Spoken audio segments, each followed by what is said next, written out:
Gravitation chapter की इस video में हम बात करेंगे gravitational potential of earth and gravitational potential energy of any body on earth surface. GPE means gravitational potential energy.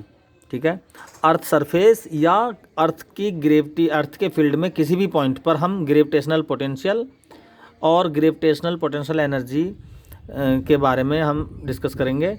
तो actually सबसे पहले बात करेंगे ग्रेविटेशनल पोटेंशियल क्या है। ठीक है, तो पोटेंशियल का सीधा सा संबंध ताकत से है। किसकी ताकत? कोई बॉडी जिसमें मास है, क्योंकि हर बॉडी में मास होता है और मास की वजह से उसके अपनी खुद की ग्रेविटी होती है। तो यहाँ पर तो हम अर्थ के बारे में बात कर रहे हैं, है ना, अर्थ की ग्रेविटी के बारे में बात कर रहे हैं। तो अर्थ, इसके ग्रेविटेशनल पोटेंशियल है अर्थ का पोटेंशियल, इसकी ताकत को किसी पॉइंट पर, अर्थ की सरफेस पर या उसकी हाइट, किसी हाइट पर फील्ड के अंदर, ग्रेविटेशनल फील्ड के अंदर किसी हाइट पर ग्रेविटेशनल पोटेंशियल कैसे फाइंड करें।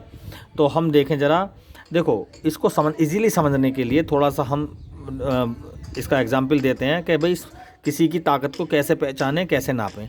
तो देखें ज़रा भाई, ये कोई यहाँ पर कोई प्लेस है जंगल में और यहाँ पर एक शेर रहता है। ठीक है, इस पॉइंट पर जहाँ राइट लगा हुआ है यहाँ पर शेर रहता है। अब शेर का अपना कुछ रीज़न होता है, ये इसका रीज़न है। ठीक है, ये इस फील्ड, ये जो इतना रीज़न है वन में, जंगल में, ये सब किसका है? शेर का रीज़न है। तो हम इस रीजन से जितनी दूरी बनाए रखेंगे, ठीक है, उतने हम सेफ रहेंगे। क्यों? क्योंकि हम उतनी ही कम एनर्जी पर रह लेंगे, है ना, अपनी एनर्जी वेस्ट नहीं करेंगे। यानी हम चाहते हैं कि मिनिमम एनर्जी पर रहें, हमें कोई एनर्जी वेस्ट ना करनी पड़े, हर बॉडी की प्रॉपर्टी होती है। लेकिन यदि हम इसके नज़दीक इस पॉइंट पर आने की कोशिश करें तो क्या करना पड़ेगा? हमें कुछ एनर्जी वेस्ट करनी पड़ेगी। ठीक है, ये क्योंकि शेर का रीज़न है, तो यहाँ पर वो हमसे लड़ने भी आ सकता है, आ भी सकता, नहीं भी आ सकता, संभावना तो कम है क्योंकि अभी भी दूरी है। लेकिन फिर भी इस पॉइंट पर हमें कोई एनर्जी की ज़रूरत पड़ेगी, यानी वर्क डन की ज़रूरत पड़ेगी, हमें वर्क करना पड़ सकता है इस पॉइंट पर। अब हम थोड़ा सा और नज़दीक पहुँचे, यहाँ पर पहुँचे, यहाँ पे इस शेर के आने के चांस और ज़्यादा हैं। ठीक है, वो हम पे अटैक कर सकता है, क्योंकि शेर भी जब ही करेगा जब हम उसके नज़दीक आएंगे। तो जैसे जैसे शेर से नज़दीकी बढ़ेगी वैसे वैसे उसके अटैक करने के चांस ज़्यादा होते रहेंगे। तो इसका मतलब ये हुआ, अगर हमारे अंदर इतनी ताकत है, इतना वर्क कर सकते हैं शेर की एनर्जी के बराबर, तब हम यहाँ जाएं, नहीं तो जाए ना। ठीक है, तो इसका मतलब ये हुआ, इस पॉइंट पर शेर की ताकत कैसे निर्भर, किस बात पर निर्भर कर रही है? हमने कितना काम किया। ठीक है, शेर में कितनी ताकत है हमें नहीं पता, लेकिन हमें इतना पता है कि शेर जब आएगा यहाँ पर तो हम उससे लड़ेंगे, और अगर बराबरी छूटी तो समझो हमारी एनर्जी शेर के बराबर है। फिर अपनी एनर्जी को नाप लो किसी तरीके से। ठीक है, तो जब हम अपनी एनर्जी को नाप लेंगे, समझो वही शेर की एनर्जी है। तो ये शेर यहाँ पर है, इस पॉइंट पर शेर की एनर्जी हमने खुद वर्क डन, यानी कहाँ से आए हम? यहाँ से आए जहाँ हम जीरो एनर्जी पर थे। ठीक है, क्योंकि हम जीरो एनर्जी पे रहना पसंद कर रहे हैं। अब जीरो एनर्जी से आते आते हमने यहाँ तक आने में जितना वर्क यूज़ किया, जितनी एनर्जी वेस्ट की, वो इसका मतलब शेर की एनर्जी के बराबर है। ठीक है, अगर हम इससे ज़्यादा हमारे अंदर एनर्जी नहीं है तो फिर हम वापस चले जा सकते हैं। ठीक है, लेकिन बाय द वे हमें यहाँ की जगह यहाँ पे आना है, तो ये तो शेर के और ज़्यादा नज़दीक पॉइंट हो गया। इसका मतलब कोई ऐसा इंसान आएगा जिसमें इतनी एनर्जी हो कि वो यहाँ पर आ जाए और शेर से लड़ सके, ज़्यादा एनर्जी वाला। इसका मतलब ये हुआ, जैसे जैसे हम इस पॉइंट के नज़दीक आएंगे वैसे वैसे हमें एनर्जी ज़्यादा वेस्ट करनी पड़ेगी और वर्क डन ज़्यादा करना पड़ेगा। यानी जो हमारा जीरो से, जहाँ हम जीरो वर्क डन पे थे, वहाँ से जीरो पॉइंट से हमें यहाँ तक आने में जितना वर्क करना पड़ेगा, समझो वो इस शेर की एनर्जी है। तो उसी तरीके से हम ग्रेविटेशनल पोटेंशियल को समझने की कोशिश करेंगे। तो ये अर्थ सरफेस है जिसकी रेडियस, ये सेंटर है अर्थ का, और यहाँ पर ये रेडियस है, ये अर्थ की सरफेस है। तो हम अर्थ के पोटेंशियल को, यानी ग्रेविटेशनल पोटेंशियल को हम यहाँ पर मेज़र करना चाह रहे हैं। ठीक है, तो भाई ये यहाँ पर, तो सबसे पहले हम क्या करें, हम अपने आप को वहाँ स्थित कर लेंगे जहाँ हम जीरो एनर्जी लेवल पर हैं। जीरो एनर्जी लेवल पर हम होते हैं इनफाइनाइट पॉइंट पर, हमें यहाँ रहने के लिए कोई एनर्जी की ज़रूरत नहीं है। ठीक है, यहाँ पर ये आउट ऑफ ग्रेविटी है, यहाँ अर्थ का रीजन नहीं है, अर्थ की ग्रेविटी नहीं है, ठीक है, इस पॉइंट पर। लेकिन हमें कहाँ फाइंड करना है ग्रेविटेशनल पोटेंशियल, इस पॉइंट पर, यानी अर्थ की ताकत हमें यहाँ फाइंड करनी है। तो हम क्या काम करें भाई, यहाँ पे कितनी ताकत है, हमें नहीं पता कितनी ताकत है अर्थ की, कितना पोटेंशियल है अर्थ का, लेकिन हम अगर यहाँ से लेके यहाँ तक आए तो एक वर्क करना पड़ेगा, ठीक है। तो हमें जितना वर्क करना पड़ेगा, क्योंकि अर्थ तो मास ज़्यादा होता है, वो अट्रैक्ट कर लेगी हमें, है ना। जैसे शेर अट्रैक्ट कर सकता था यहाँ पर, जैसे जैसे हम नज़दीक आ रहे थे शेर के रीजन में हम आते जा रहे हैं, जैसे जैसे हम शेर के नज़दीक आएंगे वो हमें कैच कर सकता है ना, ऐसे ही हमें अर्थ भी तो कैच कर सकती है, वो तो और तेज़ी से खींचती है। तो हमें अपने आप को बैलेंस करने के लिए अर्थ की इस जो अट्रैक्शन की ताकत है इसके विरुद्ध हमें काम करना है और हमें अपने बैलेंस में रहना है। तो उसके लिए अगर हमें यहाँ से इनफाइनाइट से यहाँ तक इस स्थिति में आना है, इस यहाँ रहना है अगर हमें, तो उसके लिए हमें एक वर्क करना पड़ता है। एक्चुअली हम नहीं करते वो वर्क भी चूँकि नेगेटिव होता है, तो इसका मतलब वो वर्क भी हमें कहीं से प्राप्त होता है। तो जितना भी वर्क हुआ इनफाइनाइट से इस पॉइंट तक आने में, वो क्या हो जाएगा, उसी के रेस्पेक्ट में हम अर्थ की ताकत को मेज़र करेंगे। तो ओवरऑल हम कह सकते हैं कि एम मास की कोई बॉडी इनफाइनाइट पर स्थित है, उसको जितना वर्क लाने में यहाँ तक किया जाएगा, समझो उस पर क्या डिपेंड करेगा, ग्रेविटेशनल पोटेंशियल यानी अर्थ की एक ताकत। तो इसको हम डिफाइन कैसे करें कि भाई जो ग्रेविटेशनल पोटेंशियल को एक्चुअली वी से डिनोट करते हैं, किससे करेंगे, वी से डिनोट करेंगे। तो जितना ज़्यादा वर्क होगा उतना ही ज़्यादा उसका पोटेंशियल होगा ओवरऑल। यहाँ पे देखो इस पॉइंट पर ला रहे हैं ना हम, तो यहाँ पे लाने के लिए जितना ज़्यादा वर्क होगा, अर्थ के लिए डब्लू वर्क डन कोई निश्चित ही होगा, तो जितना ज़्यादा वर्क डन होगा उतना ही ज़्यादा पोटेंशियल होगा, क्लियर, ठीक है। और मास जितना ज़्यादा होगा ये पोटेंशियल उतना ही कम होगा, ये इन्वर्सली डिपेंड करता है। लो जी, ये स्मॉल एम हो गया, इन्वर्सली प्रोपोर्शनल, यानी जो बॉडी है एम मास बॉडी, वो जितनी ज़्यादा होगी उसको यहाँ तक लाने में वर्क डब्लू करना पड़ेगा। लेकिन जैसे जैसे मास की वैल्यू बढ़ेगी वैसे वैसे वर्क डन पोटेंशियल जो है इसका अर्थ का कुछ इस नेगेटिव इफेक्ट आएगा इसका, ठीक है।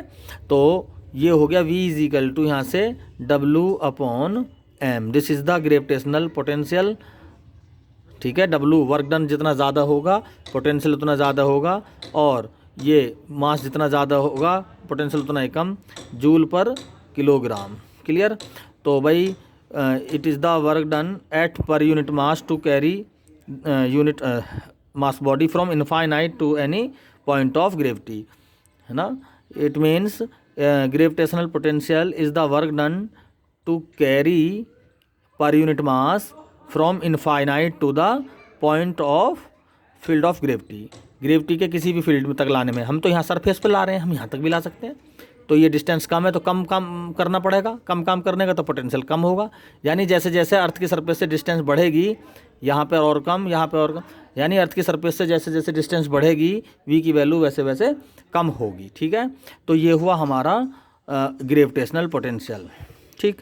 तो अब ये वर्क डन जो है ये है ग्रेविटेशनल पोटेंशियल एनर्जी, ठीक है। ये वर्क डन है ना, तो जितना भी वर्क किया जाएगा वो बॉडी के अंदर, ठीक है, स्टोर हो जाएगा एक एनर्जी के फॉर्म में।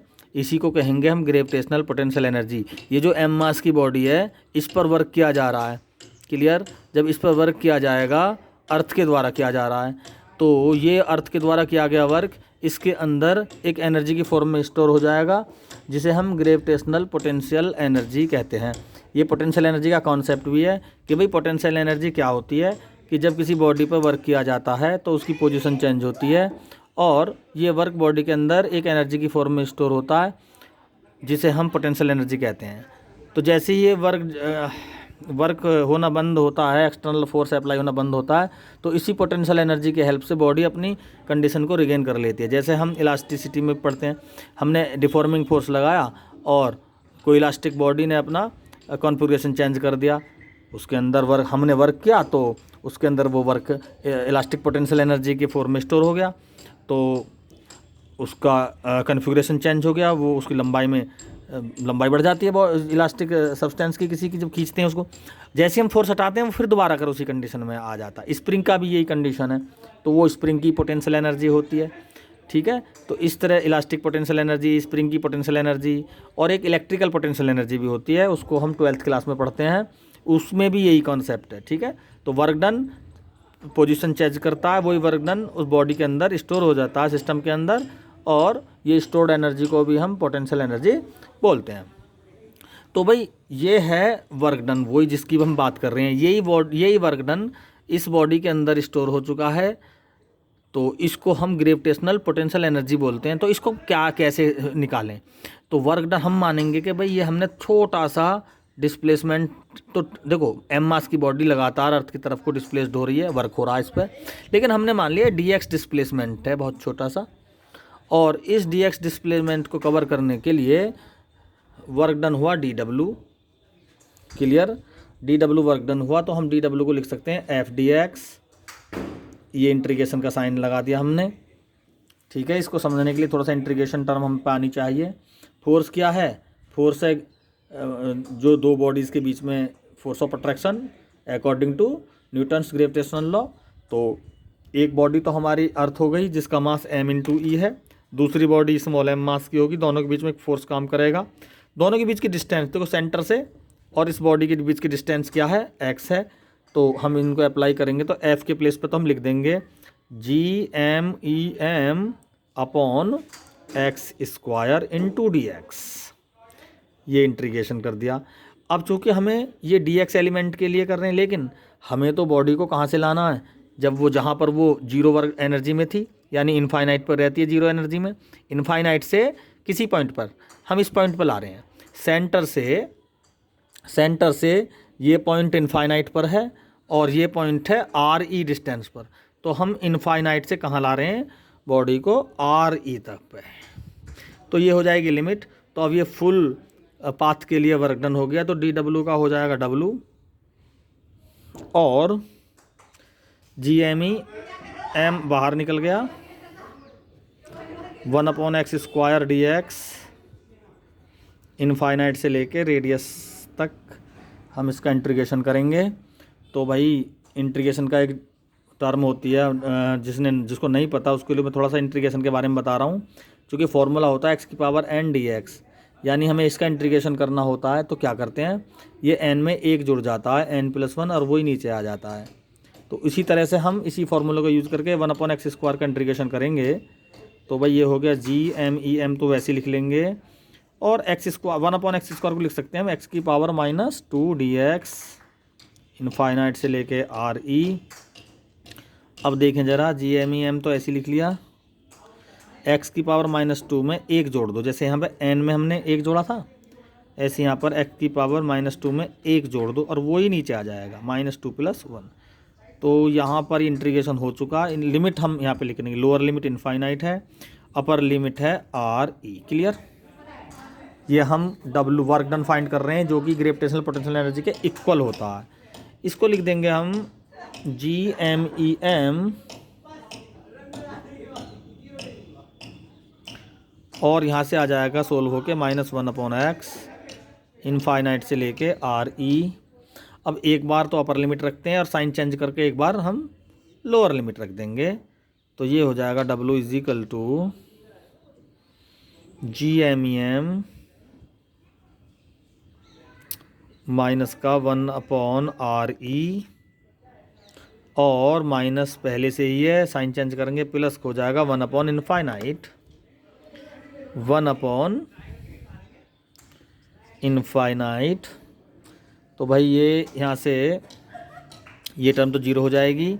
तो W जो होगा यही ग्रेविटेशनल पोटेंशियल एनर्जी U होगा, माइनस का बाहर निकल जाएगा G_m_E_m अपॉन RE, ये हो जाएगा हमारा ग्रेविटेशनल पोटेंशियल एनर्जी, ठीक है। तो gravitational potential energy overall negative क्यों है ये? क्योंकि बॉडी खुद काम नहीं करती इसमें और अर्थ काम करती है, ठीक है। तो ये हो गया gravitational potential energy. Gravitational potential energy में खुद में भी मास होना ज़रूरी है। ये m क्या है? Mass of body. अगर बॉडी में कोई मास नहीं है तो उसकी ग्रेविटेशनल एनर्जी जीरो होगी। जिस जिस बहुत सी बॉडी ऐसी हैं, जैसे पार्टिकल, हाइड्रोजन पार्टिकल है, उसका मास बहुत कम होता है, तो बहुत कम होने की वजह से उसकी पोटेंशियल एनर्जी बहुत कम होती है, इसलिए वो अर्थ पर एग्जिस्ट भी नहीं करता और आकाश में उड़ जाता है बैलून भरा हुआ हाइड्रोजन का।